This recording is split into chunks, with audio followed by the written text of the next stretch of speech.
Malheureusement, après 25 ans là, de pratique, on voit beaucoup de détresse.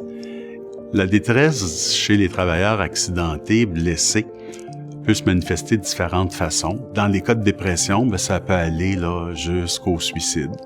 Et j'ai en tête un cas particulier où je revenais au bureau, j'écoute ma boîte vocale et il y avait un travailleur de la construction.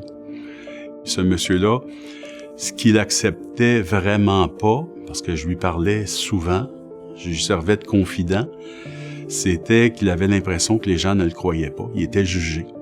Il était rendu à bout de son état d'accidenté. Et dans ma messagerie, il y a une pause, donc je l'entends pas parler et il y a un bruit de détonation. Et effectivement, là, il s'était tiré.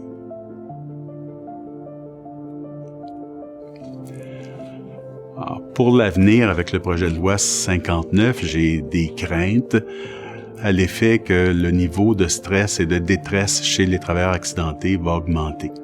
Parce qu'on veut réduire le rôle du médecin qui a charge, donc le rôle du médecin traitant, on veut diminuer son impact. Alors, ces travailleurs-là vont être confrontés à l'opinion de leur médecin qui va dire, écoute, moi je considère que tu n'es pas apte à un retour au travail, et la CNSST qui va dire, nous on considère là que vous êtes capable de tenter un retour au travail, et à ce moment-là, on met fin à vos indemnités.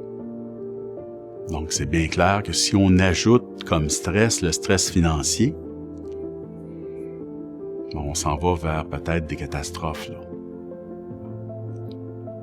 Alors, le projet de loi 59 vise uniquement, à mon sens, à couper dans les dépenses du régime d'indemnisation. L'intérêt est où? C'est uniquement là de sauver de l'argent sur le dos des travailleurs.